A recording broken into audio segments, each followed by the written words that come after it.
the non-aligned have chosen peace. हम सांप्रदायिक हैं क्योंकि हम राष्ट्रीय ध्वज के सम्मान के लिए लड़ते हैं. Government should have handled it with sincerity, transparency. India has seen very bold examples of good governance in the women that we raised. With power they rose, with integrity they ruled. Examples of it span from mythology to contemporary India today. Sita, Draupadi, Jhansi ki Rani, Ahilyabai Holkar, Sarojini Naidu, Indira Gandhi, Suchlita Kriplani, Sushma Swaraj, Draupadi Murmur, Smriti Irani, and Nirmala Sitharaman are few examples of it. For this documentary, we will analyze the role of 4 female leaders in governance who shaped the India in the way we see it today. Sita Ji from Ramayana, Jhansi Ki Rani or Manikarnika from the late 1850s, Indira Gandhi from 1970s, and Nirmala Sitharaman from 2014 onwards.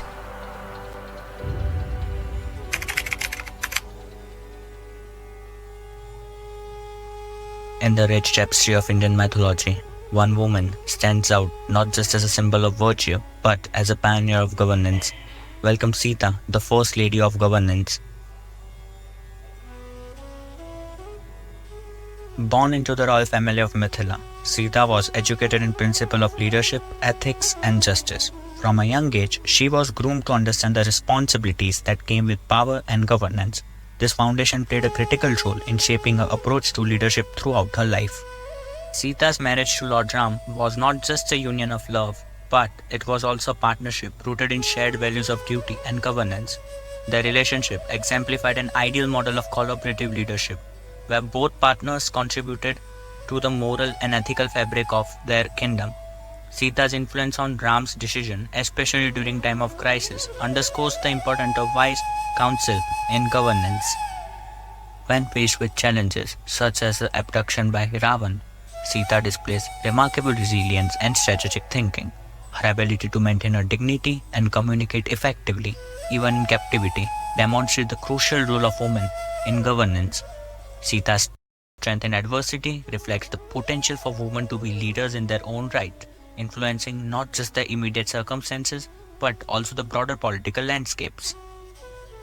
During the war against Ravan, Sita's support was invaluable. Though she was not on the battlefield, her guidance and encouragement empowered Ram and his allies. This highlights a vital aspect of governance. Leadership is not truly about direct action, it also involves inspiring and mobilizing others. Sita's character taught future generations that a leader can influence through wisdom and moral strength. As queen, Sita took on the responsibility of governance with grace and conviction. She fought for the justice and equality, advocating for the welfare of her people. Her insight into the societal need of her kingdom sets a precedent for women's involvement in governance, showing that the perspectives and contribution are essential for effective leadership. However, Sita's journey was not without its challenges. The public scrutiny she faced, especially during her trials of character, illustrate the societal pressure that often accompanies women in leadership. Her experience serves as a stark reminder of biases that persist against women in governance. Yet, Sita's unwavering commitment to her values and her ability to navigate these challenges laid the groundwork for future women leaders.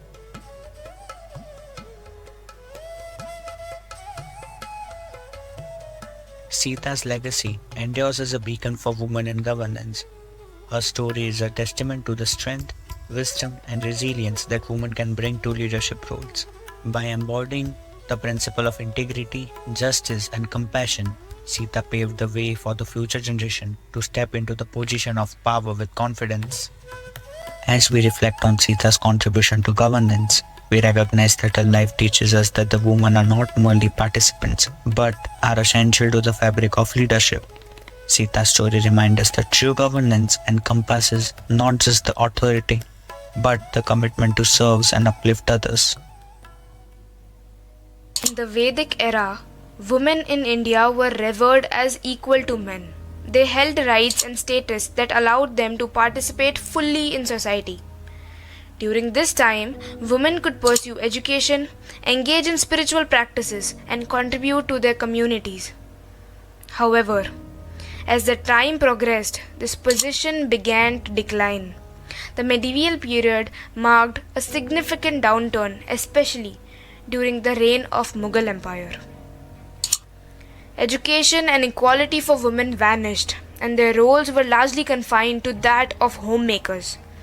Society started to believe that women were best when their voices were silenced. And yet, even in this oppressive environment, some remarkable women rose above the societal scrutiny and broke through the barriers. Razia Sultan, Jijabai, Queen of Gond, Durgavati, and Chand Bibi are few examples of the women who challenged the norms of their time. And one of them was Jhansi Ki Rani, Manikarnika, who became a symbol of resistance and bravery in the face of sheer oppression. Her life is a testament to unwavering courage in the face of adversity, but it is also a remarkable story of how a young woman ruled a kingdom with wisdom, fairness, and an indomitable spirit.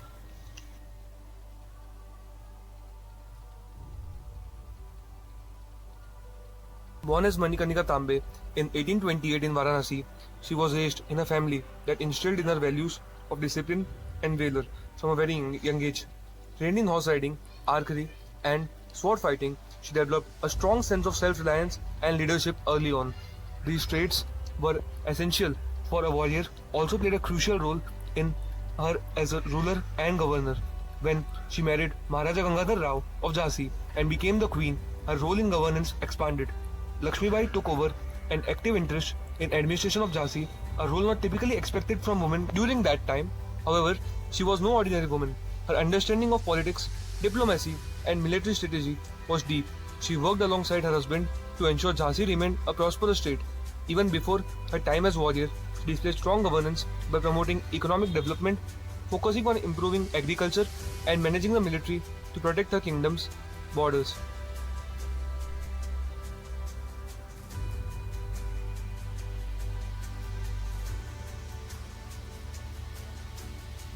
Her leadership and governance faced a crucial test in 1853 when Maharaja Gangadhar Rao passed away, leaving the throne of Jhansi without a male successor. This led to British East India Company's application of Doctrine of Lapse, a policy that allowed them to annex any Indian state where the ruler died to a direct biological successor. Despite adopting a son, Rani Lakshmibai's claim to the throne was rejected. It was during that time that she transformed from a queen into a leader who stood for justice and self-governance. The refusal to surrender Jhansi to British control was a turning point. Instead of bowing to the pressures of colonization, Rani Lakshmibai took over command of her people and began preparing for resistance. This act of defiance showed not just her bravery, but her strong commitment to sovereignty of her land and deep responsibility to protect the freedom of her people. Her governance under siege was extraordinary. She didn't just rely on military strength. She focused on uniting her people, gathering resources, and strengthening Jhansi's defenses. She transformed her place into a fortress where strategic decisions were taken and the soldiers, both men and women, were trained. Under her leadership, she formed an army that included women and remarkable and revolutionary steps at that time, which highlighted her belief in equality and empowerment. One of the most profound aspects of Rani Lakshmibai's governance was her ability to inspire loyalty and dedication among her subjects. As a queen, she not only loved but also was praised. People of Jhansi saw her not just as their ruler but also as their protector. A sense of connection with her people made her governance more than just administrative. It became personal. She governed with compassion, listening to the grievances of her subjects, ensuring that justice was served, and addressing the needs of the most vulnerable sections of society, including women, farmers, and children. When the Indian Rebellion of 1857 broke out, Rani Lakshmibai's role transitioned from just a queen into a warrior leader. She led her forces with extraordinary courage during the siege of Jhansi. Her leadership on the battlefield was exemplary. She didn't command from a distance but fought alongside her soldiers, displaying remarkable military powers. She donned armors, wielded swords, and rode into battle, embodying the very spirit of resistance. Even in the face of overwhelming odds, she determined to protect the people and the independence of Jhansi. Her military strategies during the siege demonstrated her sharp mind. She strategically placed her forces to defend the fort while simultaneously managing the internal affairs of the kingdom. Throughout the rebellion, she maintained Jhansi's governance, ensuring that daily lives of her people continued despite the war.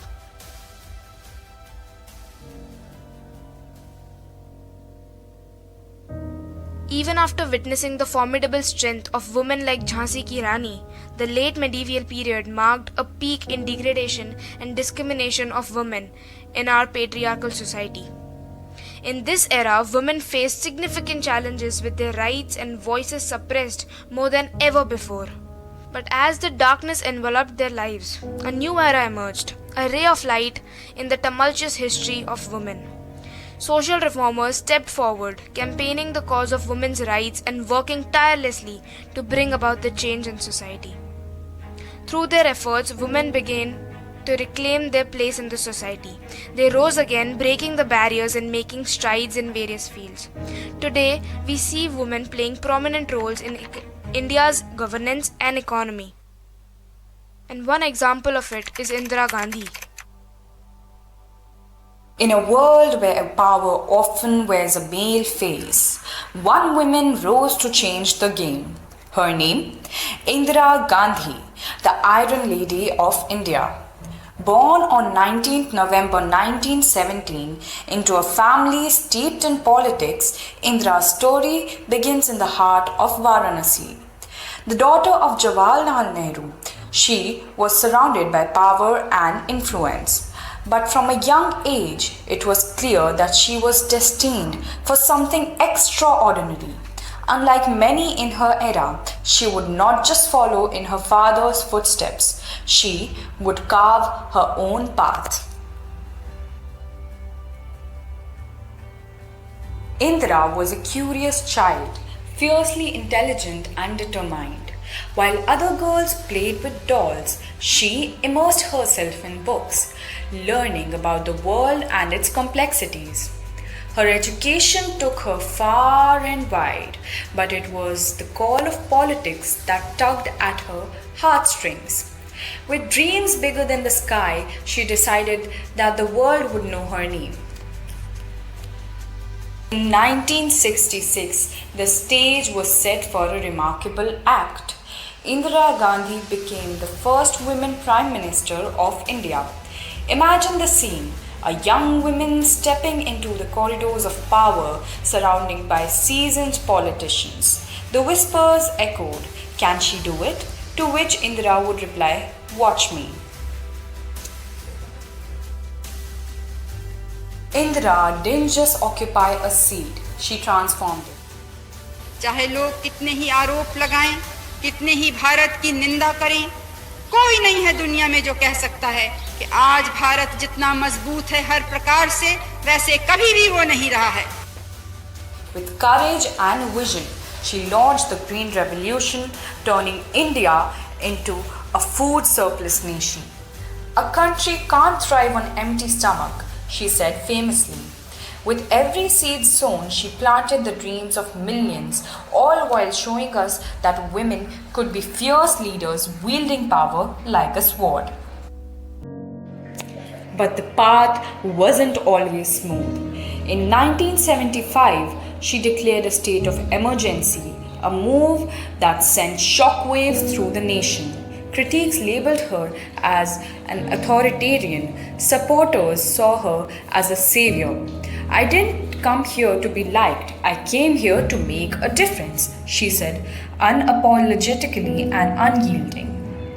Behind the iron facade was a woman with her own battles, losing loved ones and facing betrayal. Indira understood pain intimately, yet she stood tall, believing in her mission. "You must stand up for what you believe in, even if you are standing alone," she said.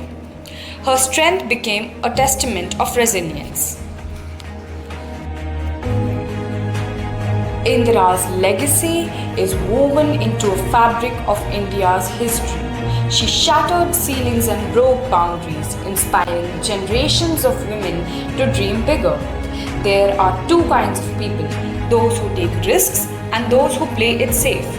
I'm a risk taker, she would declare, a rallying cry for all women in governance. Indira Gandhi taught us that women in governance is not just a role, it is a calling. It's about passion, perseverance, and paving the way for others. As we honor her memory, let us remember a woman's strength lies not just in her power to lead, but in her ability to lift those around her. And that, my friends, is what true leadership is all about.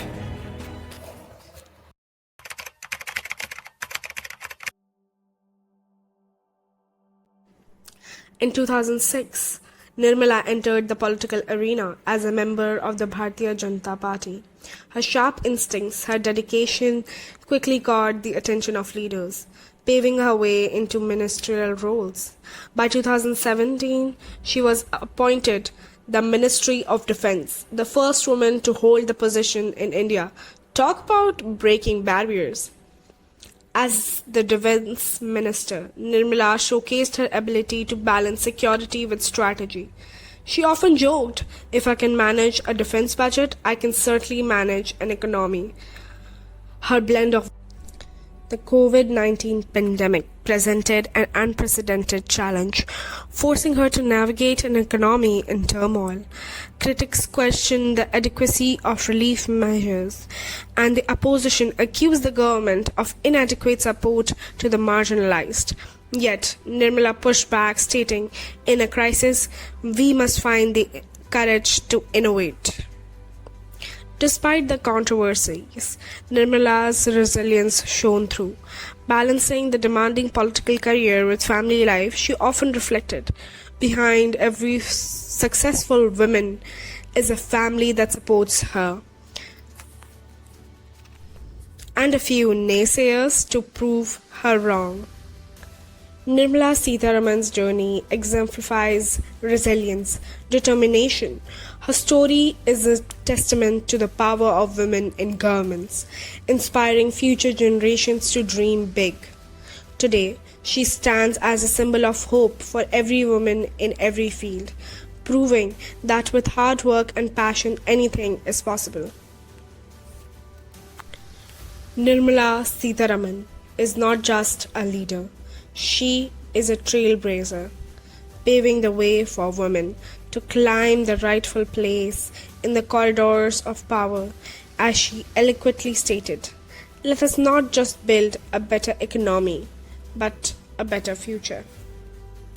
In 2019, Nirmala took the role of finance minister, becoming the first woman to hold the position.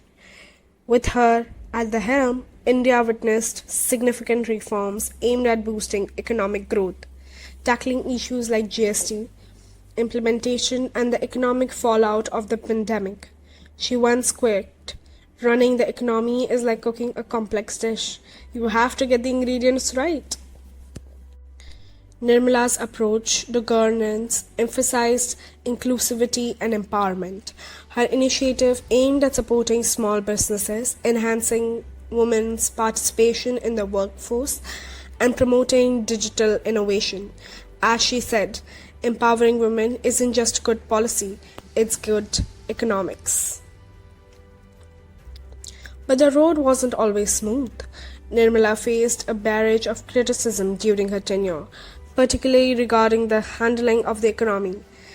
Amid rising unemployment and a slowdown, critics were quick to label her as out of touch with ground realities, and the implementation of goods and service tax faced backlash for its complexity.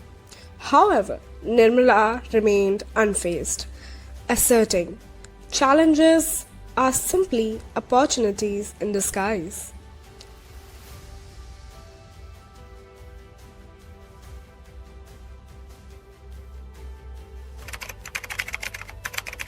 In conclusion, the role of women in governance has been pivotal in shaping our society and its political landscape. Figures like Sita exemplify the strength and wisdom that can guide leadership, while Jhansi Ki Rani represents bravery and resistance in the face of adversity. Indira Gandhi's tenure showcased the potential for women to lead at the highest levels, breaking barriers and setting precedents. Today, Nirmala Sitharaman continues this legacy, demonstrating expertise and resilience in modern governance. Together, these women highlight that empowering women in leadership roles not only enriches governance but also fosters inclusive progress. As we move forward, it's essential to continue advocating for women's participation in all levels of governance, ensuring their voices and perspectives shape our future. कदम से कदम मिलाकर चलना है हमें सफलता की ओर। भारत को विश्व गुरु बनाने में महत्वपूर्ण भूमिका होगी हमारी, तभी बढ़ेंगे हम स्वर्णिम भारत की ओर। Thank you.